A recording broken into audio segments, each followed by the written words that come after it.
Hello, everyone. I'm Ian McAllister. And I'm Oliver Kinner, and this is Brainwaves, episode 143, bringing you the best in tabletop gaming news. These are the headlines for the week of the 27th of May, 2024. Cardboard Edison announces winners. Embracer and Asmodee finances. And is Ryan Dancey accountable? All this and more on this episode of Brainwaves. Hello, everyone. We are putting the cast out a little later than normal because we wanted to bring you this breaking news about the Cardboard Edison Awards. Cardboard Edison is a website full of resources for new and established designers, and every year they hold a set of awards. They give recognition to designs that have not yet made it to publication. It's a veritable who's who of future board game stars. This year's award was won by Crowded Frontier, designed by Miles Wallace. This game sees players traveling west, we presume in America, though it isn't clear, to claim prime real estate that has been offered by the government. From the press release. Award judges called Crowded Frontier super simple and engaging, featuring a core puzzle that felt agonizing in all the right ways, and a resource collection system that feels like some kind of magic trick. They praised how the game ingeniously blends the placement of workers to gather resources with the strategic deployment of these resources to expand into new territories. It plays with 3 to 5 players in 45 minutes. The designer of Crowded Frontier, Miles Wallace, has been designing games since 2011 and is the president of the ATX Game Designers Club, a flourishing community of passionate game designers and playtesters. Hailing from Austin, Texas, he works for a nonprofit doing community outreach and at home lives with his wife and cat. There were also 2 runner-up games announced. First was Snowy Peaks by Yuri Moroni and Gabriel Toshi. This is a 2-player game of mountain climbing. Second was Cartonnage, I hope I'm pronouncing that correct, by Loic Lamy. Players use dominoes to construct buildings and then activate them to throw or flick various tokens at opponents' buildings to try and destroy them. The competition saw 339 entries from designers all over the world. Congratulations to the winner and to the runners-up there. They've been out some fierce competition, I'm sure. And the Cardboard Edison Awards is always a really interesting set of awards. Like we say, it's always up-and-coming games that haven't really seen any release yet. Sort of like the Black Book in Hollywood for unfilmed scripts. It's got that kind of vibe to it, and there's been some really interesting games out of there in the last couple of years. This news is just going live today as we release the cast. There was a little bit of embargo on it, which is why we're putting out the cast a little bit later to accommodate it, because otherwise we'd have to wait a couple of weeks to tell you all about it. So hopefully for the next cast, we'll reach out to Cardboard Edison and the winner, and we'll maybe see if we can get an interview like we did last year for Diatoms, which I believe you've reviewed, Oliver. Yes, I have. Sabrina Silber, wasn't it? I think I've pronounced the name wrong in my review, the audio version of my review. But yeah, as we always say, Cardboard Edison Award is always very interesting. I mean, just look at the entries. I mean, let alone obviously the winner and runners-up, but the amount of different ideas and different types of games. And some of them are, really clever and different to what you've seen in the past as well. I think there's always something exciting amongst them. And yeah, Diatoms from last year. And, I can't wait to see what the game is like this year. Some of these games obviously will go on to being published. Some won't. So there's obviously no guarantee. And as we said, Cardboard Edison Award is all about unpublished games. But given that's so popular, well, we might see some of these games appear in shops, or online these days very soon. So keep an eye out and have a look at the website for sure. And if you are designing yourself, enter it next year. Yeah, and it's not just. Yeah, it's absolutely not, and it's not just the winner that gets sort of some recognition. Like in the past, some of the runner-up games, some of the games that have just been in the competition have definitely seen publication down the line. So yeah, it's good practice at putting your game in front of people in a particular way and sort of selling that idea to them. So yeah, it's really good for like that practice at pitching to publishers for sure. And Cardboard Edison is one of those sites that I would always recommend to people if they come to me and ask, like, I'm designing a game, what resources are out there to help me do that. Cardboard Edison is a really good starting point. There are lots of good resources on that site, so do go and check that out. We'll obviously put a link to that in the show notes. Talking about Good practice, or rather, not so good practice. I've got a story from the Embracer Group, the Swedish games investment company that owns Asmodee. They've released financial information for the first quarter of 2024. Net sales of the company decreased 5% to 8,875 million Swedish krona. PC and console games were down 10%, but tabletop game sales were up 1%. The net sales at the tabletop games segment of the company increased 13% to 14,797 million Swedish krona. Now, Asmodee has written down the value of its assets by more than $620 million, US dollars that is, which represents about 20% of the price it was originally bought for by Embracer, which was 2.75 million euros. Asmodee sales were up for the last fiscal year to $1.4 billion. The company would have been profitable if it weren't for the asset write-down. Now, the reason given for the write-down by Embracer were macroeconomic headwinds and rising interest rates combined with prudent future expectations. Now, over the course of the last year, Embracer has parted company with close to 4,500 employees. About half of those have lost their jobs, while others belong to companies that have been sold as part of Embracer's streamlining efforts. From the earnings report, it seems that Embracer is putting a lot of emphasis on Star Wars Unlimited, the new CCG from Fantasy Flight Games. Now, of course, it's good to see that Asmodee is still going strong, and as I think we've reported previously, obviously some of the debt that Embracer had has now been passed on to Asmodee, if not all of the debt, and that obviously has put on a lot of pressure onto Asmodee. So clearly here's sort of financial shenanigans going on, money being moved around between companies that own each other. And I guess Embracer probably isn't getting good credit ratings, so interest rates would be high, whereas Asmodee, going strong, probably is seen better in the eyes of lenders. So pass on the debt to them. Yeah, I guess. And remember last time, folks, we let you know that Embracer are basically splitting into 3 companies. And one of those will be Asmodee, that has been split off and has been saddled with a huge $100 million debt as part of Embracer's restructuring program. Embracer are confident that Asmodee can take that, but whether that is the case or not, and whether they are saddling Asmodee with more issues in order to sell them down the line, remains to be seen. Now we're talking about a different type of accountability, Iain. Yes, now just under a year ago, Elizabeth Hargrave, designer of the cultural juggernaut Wingspan, amongst other games, posted a thread on Twitter pointing out the lack of female nominees for the Spiel des Jahres and criticising the pipeline for game production that resisted women designers. Amongst the rather predictable replies to this was Ryan Dancey, CEO of Aldrich Entertainment Group. This company has published one of Elizabeth's designs, Mariposas.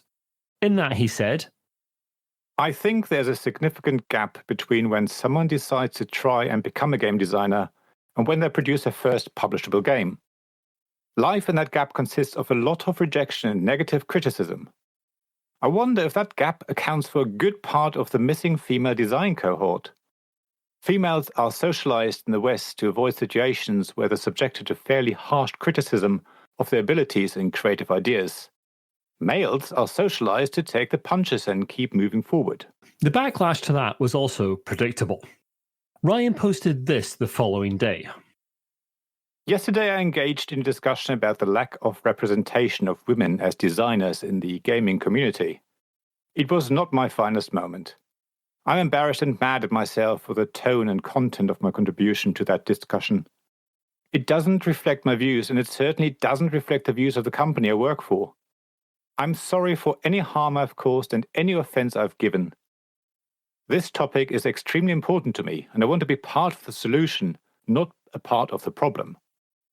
I've discussed both my poor original message and the aftermath with my leadership team and with the rest of our company, and I want to outline some concrete steps that we'll be taking to do better in this regard. We are going to actively connect with designers from underrepresented demographic groups, especially women, and offer mentorship and development support of their projects, even if AEG is not publishing games of that kind. Some people have suggested various organizations that could benefit from our support. we will proactively reach out to the groups that we have been made aware of and aggressively look at pitches from members of those groups. Our goal has been to publish the very best games. We are going to expand that goal to help and provide more support to the people who we want to be in business with, get to a place where they are being seen and published. Check back with me in a year and hold me accountable.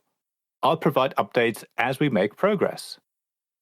So we did that, but to really no avail at the moment. We contacted Aldrich Entertainment Group on the 13th of May through their PR email, reminding them of the incident and Ryan's reply and pledges. Board Game Wire, the tabletop news website, have taken a similar course of action. We've been in touch with them. I reached out on Blue Sky to find out if anyone knew of any progress on these pledges. A couple of designers said they had sent pictures AEG's way but heard nothing back, or being told no and that AEG only accept pitches at certain times. I also reached out to Ryan Dancey directly on Blue Sky, but I don't know how often he checks that particular social media platform and have not heard anything back at this time. We were trying to get replies to this right up until basically recording. Pretty much, we are recording on the 24th of May, 2024. We are slightly under a year from when that was from that post was published. But at the moment, the answer to is Ryan Dancey accountable seems to be no, not really. No. And AG has not got back to us either. So we have absolutely no idea if he has made good on any of these pledges at all, or if it's just one of these things that has been fired into the ether.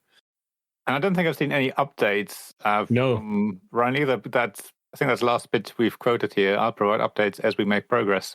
Don't know where those updates are being posted. It's one of these things that's really hard to do because I'm off Twitter now. It's really hard to check on this kind of stuff because it's really hard to look at accounts that are on Twitter. If you're not a Twitter user, it's really annoying.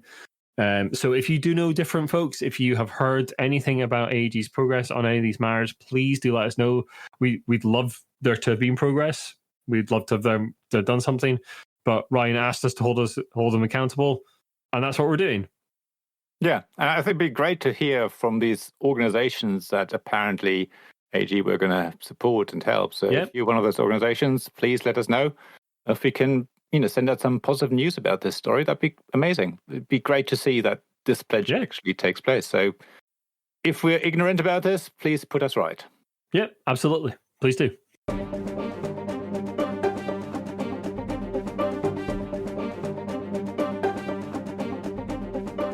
Hello everyone, this is Iain from the Editing Suite. Just a little addendum to our story on Is Ryan Dancey Accountable?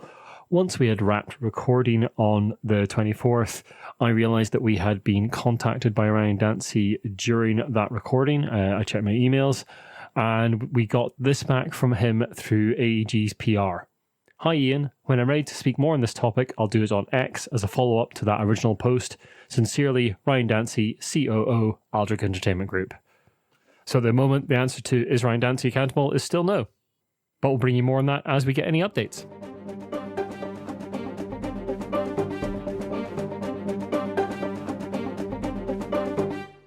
And now, Oliver, some mythical updates.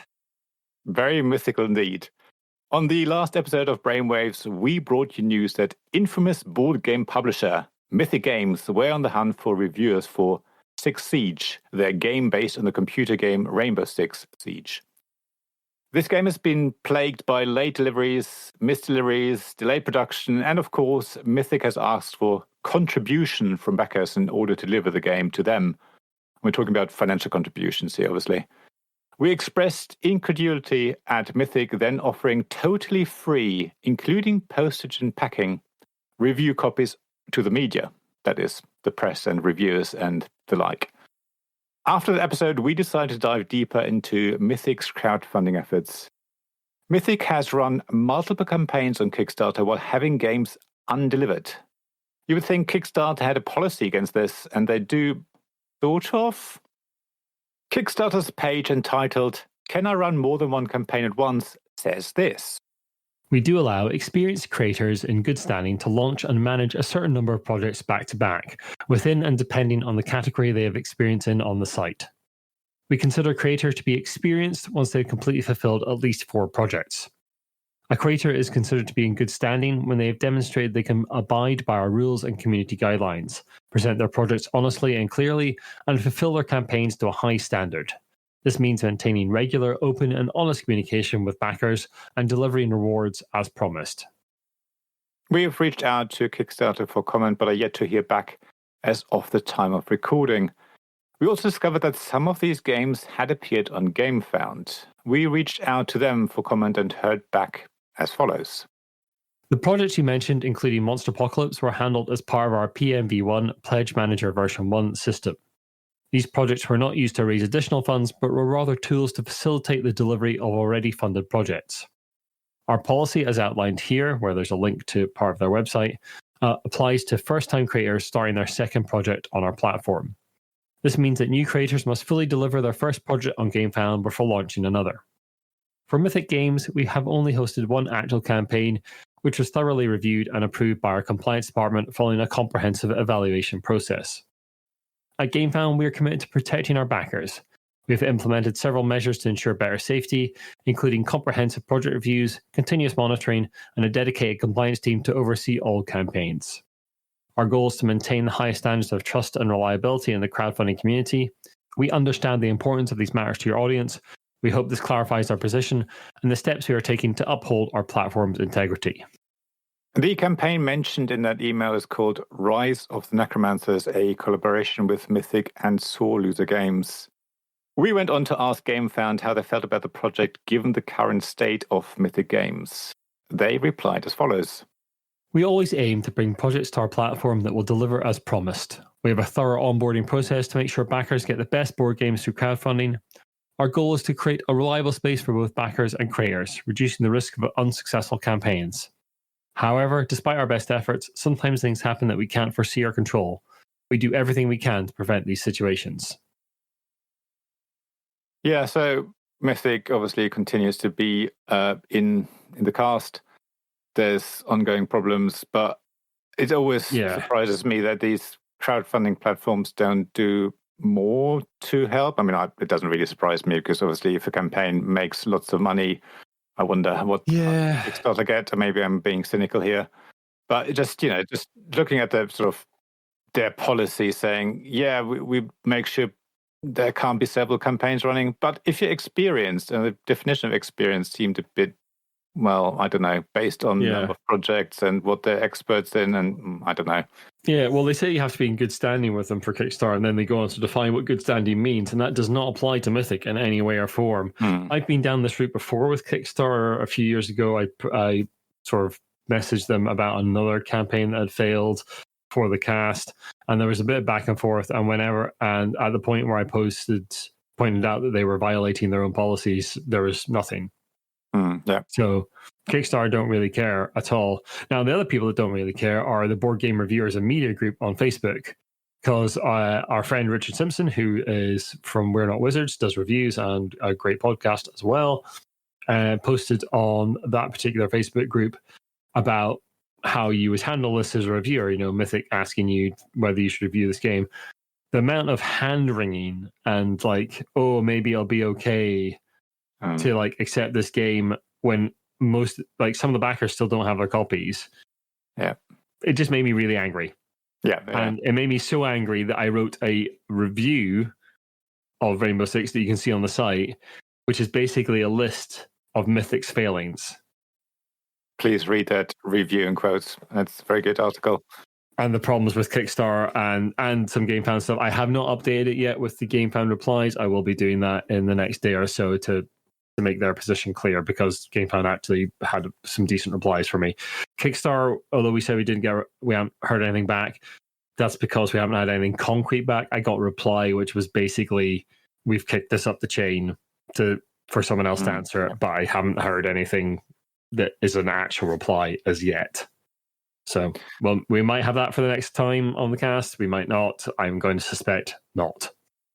Yeah, and then here's our regular reminder: crowdfunding platforms, even they're just crowdfunding platforms. They're not shops. There's no guarantees. If you pay for something, doesn't mean you actually pay for something. You just pay to support the project. Whether the project is successful, that's a separate thing. So, if you want to make sure you can get something at the end of the day, a bit more protection, then maybe wait until the Kickstarter is actually over and it's available through retail or the second-hand market.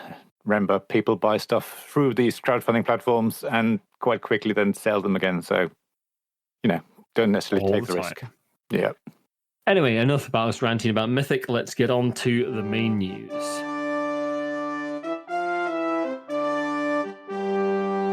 IGN Entertainment, a large US-based corporation which runs media site IGN, has acquired the Gamer Network family of digital media sites. This includes Rock Paper Shotgun, a UK-based PC gaming site, Games Industry Biz, and Dicebreaker, the tabletop gaming site that's a fairly prominent place in the gaming journalism landscape. The acquisition has led to some redundancies across those companies, including editors at the three companies mentioned above. There has been no comment on the situation from Dicebreaker at this time, but we'll bring you updates about that in future casts. Now, media consolidation like this is not great news for good journalism in the industry. I know we've said that the growth of the tabletop industry publisher-wise means that amalgamation, that kind of thing is kind of inevitable, and we've certainly seen a lot of that over the last few years. But in the terms of sort of journalism and voices independent voices that can criticize the industry, those voices need less control, not more. And they need to be able to say what they have to be able to say. So we need good journalism because of issues like Mythic we've just mentioned. Because if we don't, all we have is people who get free games a lot saying that everything's fine. And sometimes it's not. We do need the independent. We need smaller outlets. I mean, it's obviously great if you have a big name behind you that can protect you as a journalist, but I don't think we're quite that level here. Someone reporting on some sort of, political thing is probably different than someone reporting on board game or other tabletop news. But yeah, absolutely, we need more independent voices. We don't need just one big name that has lots of brands underneath it. Indeed. So, yeah. But Oliver, some awards news from the world of Board Game Geek. Yes, Board Game Geek, the online forum for board game hobbyists and a database of board games, has announced the winners of their 18th annual Golden Geek Awards. The awards recognize the best board games for 2023 across 15 categories and are voted on by the site's users. Now, we won't name all the winners here, but let us give you some highlights. Waypoints won in the Best Print and Play category. The juggernaut of an asymmetric, political, economic, card-driven board game that is Hegemony, Lead Your Class to Victory, won in 3 categories. Most Innovative Game, Heavy Game of the Year, and Best Thematic Game. Undaunted Battle of Britain won Best Wargame. Alongside the best games across the various categories, the Golden Geek Awards also selects the best podcast of the year. Now, probably everyone's at the edge of their seats now, but for 2023, that was One Stop Co-op Shop with Beyond Solitaire and Talk Cardboard, the podcast from No Pun Included, coming in as runners-up. Of course, if you want to see a full list of winners and runners-up, please go to the Board Game Geek website. There's a link to the relevant page in our show notes. And the Brainwaves team would like to congratulate all the winners, maybe slightly begrudgingly, but no, definitely congratulations to all the winners. Maybe not the podcast, but yeah, all the winners of the board game categories anyway. Yeah, I mean, we're never going to win the podcast category. We're way too small. Come on, where's everyone? Why haven't you voted for us? I mean, we must have been very close. But no, it's nice to see the recognition in the board game industry for sure. Yeah, I'm meeting up with Rory Muldoon, who's one of the people behind Waypoints at Games Expo, so that's going to be nice to get to see him and have a chat. And I've got a meeting to play or be shown Hegemony as well, which is cool. So that should be interesting. Hegemony? I was a Hegemony. I never know. You say potato, I say potato. It's a piece of the game either way. I'm genuinely not sure. Yeah. Pronounce it how you wish. But you've played it a bit, Oliver, haven't you? I have a copy. I backed it when... Was it backed it? I think it wasn't crowdfunding. It's been too long ago now. Yeah, I think it was. Yeah. It's one of those games that really... I really wanted to play because I love economic simulation games. And this one is really clever. Plays up to 4 players. If you play with less, you get sort of... Not a bot, sort of a bot playing the other roles. And it's really good. But it took a while to sort of get to the table. It took a while to fully understand the rules. But once we got there, I think everyone really enjoyed it. I just need to play it a few more times before we can actually review it. But yeah, as you said, I'm going to meet up with them as well. They've got the new expansion coming out and stuff. So UKGE is the place to say hello to these people. And yeah, congratulations again to all the winners. There's another award we want to mention that's very noteworthy indeed, Iain. Yes, if you're a purveyor of Perspex Pyramid prizes, then the Diana Jones Award is the one for you, or at least it used to be, but we'll get to that. The Diana Jones Award has announced the final 4 winners of their Emerging Designer program, which aims to focus on up-and-coming designers, especially those from marginalized communities. Quinn Brander, Taylor Navarro, Clarence Simpson, and Basil Wright are the 4 winners. They will each receive an all-expenses-paid trip to Gen Con as part of a $6,500 prize package. This includes a year voting membership of American tabletop body Gamma, a chance to demo on Gen Con TV, and prototyping credits at the Game Crafter, a company that can produce print-on-demand board and card games that is based in the USA. Sadly, the legendary Perspex Pyramid containing a scrap from the infamous TSR Indiana Jones role-playing game, which was awarded to the winner of the Diana Jones Award since 2001, was lost in the post several years ago. To find out more about the finalists and their work so far, we will provide a link to the winners in the show notes. And as above, we would like to congratulate all the winners of this prestigious award. Yes, and another very interesting award as well. Again, have a look. So Cardboard Edison, Diana Jones, there's always very interesting games in there. Yeah, the main Diana Jones Award, if you're not aware of it, it awards excellence in gaming, and that has gone to Gen Con in the past itself. It has gone to like movements in gaming. It has gone to individual game designers and games.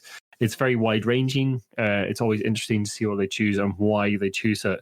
It's a very sort of interesting sort of zeitgeisty kind of award. It gives a little bit of a sort of temperature of the hobby at the time. It's a really interesting one. Definitely worth taking a closer look. But mentioning conventions, Oliver, not all are in good stead. No, there's something else we want to take a closer look at. It's Dice Tower West, a convention happening in Las Vegas from the 5th of March to the 9th in 2025. The convention came under fire recently for posting a promotional tweet about May the 10th being Stay Up All Night night. They asked which game would keep you up all night playing. The controversy came with the image they shared that showed 3 people playing board games in an animated image. Those people had extra fingers and some other telltale signs of the image being made by an AI generator. It's, one of those sort of cartoon-style image, I'd call them. The image was then quickly removed with Dice Tower yet to comment on the issue. So it looked very much like the Essen kind of images that we shared when they had their AI controversy last year, with lots of like rictus grins and like people look like they're forced to play board games and enjoy them. It's really creepy. It is bizarre, and especially with someone like Dice Tower, similar to Spiel Essen, why go that route? Why not pay someone to actually be creative and create a campaign? Yeah, it's not like you don't have something like this. Yeah, no, exactly. Yeah, so really don't understand it, and it's really sad. So maybe Dice Tower will comment. We'll let you know if they do in our updates. Indeed. We've got another update, this time people on the move, Iain. Yes, as reported by ICV2, Funko, an American company best known for licensed vinyl bobblehead figures, has announced that former Wizards of the Coast and Hasbro Gaming president Cynthia Williams is joining them on the 20th of May as their new CEO. Funko has been without a permanent CEO since Brian Moratti left the company last July, with board member Michael Lunsford holding the role of Funko interim CEO in the meantime. Williams ran Wizards of the Coast for a little over 2 years, and her tenure at Hasbro was marked by record sales. However, Williams has also courted controversy, in particular with the handling of the changes to the OGL Open Gaming License for Dungeons & Dragons, as we have previously reported on the cast. The appointment was announced alongside a statement that Funko recorded a $23.7 million loss in its first quarter. Williams is joining Funko amongst tough conditions, but she said she is very hopeful about the company's future. My extensive experience with the devoted fans of Dungeons & Dragons, Magic the Gathering, and Xbox will be highly beneficial in developing products that continue to appeal to Funko's passionate fans, both core fans and collectors. Funko is also clearly confident in Williams' ability and says of her appointment, Cynthia has served in a variety of senior leadership roles, with some of the largest and most well-respected companies in the world. She has a deep understanding of pop culture, entertainment, and fandoms, with a proven background in building consumer brands, developing worldwide strategies, and driving global growth. We are confident Cynthia has the experience, leadership capabilities, and strategic vision to guide Funko into the future. I mean, I'm sure Cynthia is exactly what Funko is looking for. She seems fairly driven to try and get as much money out of these companies as possible. That is her job. And that is why the controversies came around about the OGL and potential charging creators to use the OGL effectively. So yeah, I'm sure exactly what Funko's looking for. So I'm sure she'll fit in well there. That's not a compliment. No, let's just hope that Funko doesn't have any sort of licenses that they have to change. And oh, they've got lots of licenses, but it's basically just to produce bobblehead dolls of Star Wars or whatever. No, nothing gaming related. Not anymore since they sold Prospero Hall anyway. Not that we're bitter or anything. No, indeed. But Oliver, now we have to go way over to Japan, where the Game Market website has been hacked.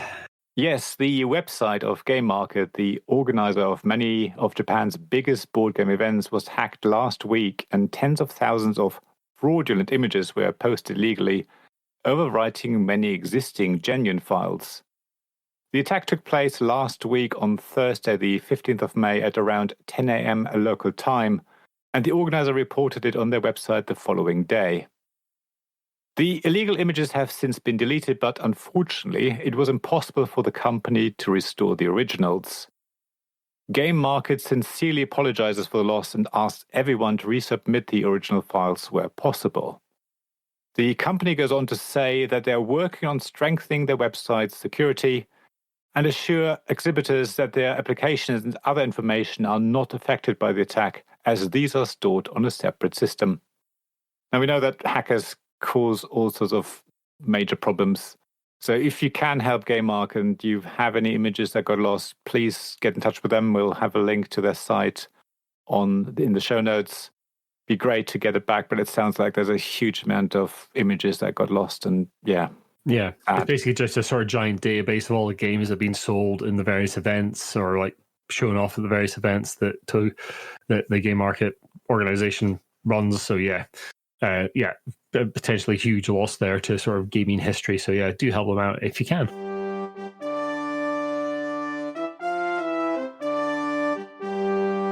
Now, moving on to jobs, opportunities, and events, we really only can point you to the Tabletop Jobs Facebook group this time around.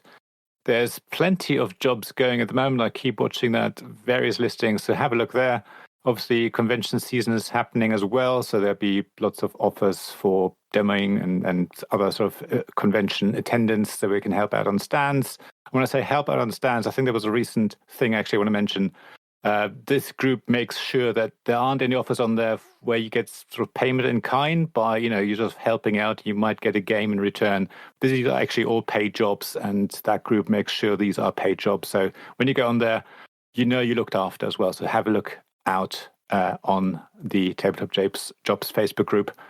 And yeah, there's jobs in the US, obviously quite a few now for the conventions, but in UK and various places around the world. Have a look there. Well, that leaves me to thank all the wonderful patrons that support the cast financially every month and keep the lights going and everything else. There's Kevin Bertram from Ford Circle, James Naylor of Naylor Games, and Shaun Newman from the Gamelot team. If you want to become a patron yourself and support the cast, please go to patreon.com/thegiantbrain. There's other ways of supporting the cast as well. Go to giantbrain.co.uk/support-new. So there's various ways on there. And of course, there's still the Fanroll discount, fanrolldice.com with a reference. Again, check the show notes. There's links to there. But yeah, thanks to everyone who's been supporting the cast and us financially or by other means. And there's a bunch of affiliate links in some of my RPG work as well to Drive Through RPG, which will sort of give us a little cut of that money when you buy something through those links, and we can use that to review more RPGs in the future. So do check out those articles. Thank you. Now, I think you've got some sort of conspiracy going on, Iain? Absolutely. We are one for conspiracy theories here at the Giant Brain. Cluedo has been through many iterations. Metallica and Scouts come to mind, and we've covered many other iterations over the years. But the new one puts it into a strange new world, the world of teams. And Cluedo Conspiracy, marketed as a team-based hidden role adult party game version, you're either friends or the conspiracy, all at the tropical Blackadder resort run by Mr. Coral. Friends need to save Mr. Coral by finding out who, what, and where is the murder going to be, classic Cluedo, or by disarming booby traps that conspiracy set to sabotage the friends and help their assigned murder of Mr. Coral. It plays up to 10 players, apparently, and the board has locations such as the Infinity Pool and the Hidden Cove and a storm tracker, as well as a health tracker for Mr. Coral. Now, this reminds me a little bit of... Have you ever played Kill Dr. Lucky, Oliver? No, I haven't actually. Kill Dr. Lucky is a game from Cheap Ass Games. Way back in the day, Cheap Ass Games would produce these like £5 to £10 games in like little sort of like postage envelopes. Right. With like quite poor card quality, but they produced a lot of these games, and some of them were pretty good. Okay. And one of them was called Kill Dr. Lucky, and it was effectively the pre-Cluedo board game where you would try and run around the mystery house and try and kill this old chap called Dr. Lucky. Okay. Before all the guests arrived to, like, you know, solve the murder of who killed Dr. Lucky. So it was the pre-Cluedo board game. So I'm getting slight vibes of that. I think your version, Kill Dr. Lucky, was it? I think sounds a lot more fun than Cluedo Conspiracy. I think I'm trying a bit too hard. Is it because of the various traitor games that have been on TV, maybe? I'm guessing that, yeah. And a little bit of that sort of like... We're getting a little bit of that crossover between like sort of the hobby gaming market and like the sort of more mainstream gaming market, family game market, where you're seeing a little bit more of that sort of family party game, traitor element kind of stuff, that kind of game crossing over a little bit. So yeah, I'd imagine it's trying to get a bit of that pie. Doesn't surprise me. Anyway, thanks very much for listening, folks. If you like what you've listened to, then the best way to help us out is to share the podcast and drop us a review and rating on your podcast host of choice. Spotify and Apple Podcasts is particularly helpful. Google Podcast doesn't exist anymore. It's just YouTube. You can rate us on there. We are on there. I upload it there. So do go and follow us on YouTube if that is your preferred method of listening to us. You can also follow Oliver at his blog, tabletopgamesblog.com. The Giant Brain has got a Discord, as does Oliver. You're welcome to join either of those. There'll be invites in the show notes. The Giant Brain is on Blue Sky these days. We're not on Twitter anymore. Our Blue Sky profile is just giantbrain.co.uk, just like the website. You can follow us on Instagram and Facebook by just searching The Giant Brain. And if you'd like to email us about anything in the show, any comments on any of the stories we have covered, it's giantbrainuk@gmail.com. And if you'd like to talk to us about any stories we should cover or anything you'd like to share anonymously, your anonymity is guaranteed by us. We'll see you in a couple of weeks' time. Oliver and I are off to UK Games Expo next week, and we'll look forward to seeing some of you there. See you there. If you're there, say hello. Otherwise, well, hear you in a couple of weeks. All the best, folks. Bye. Thank you. Bye.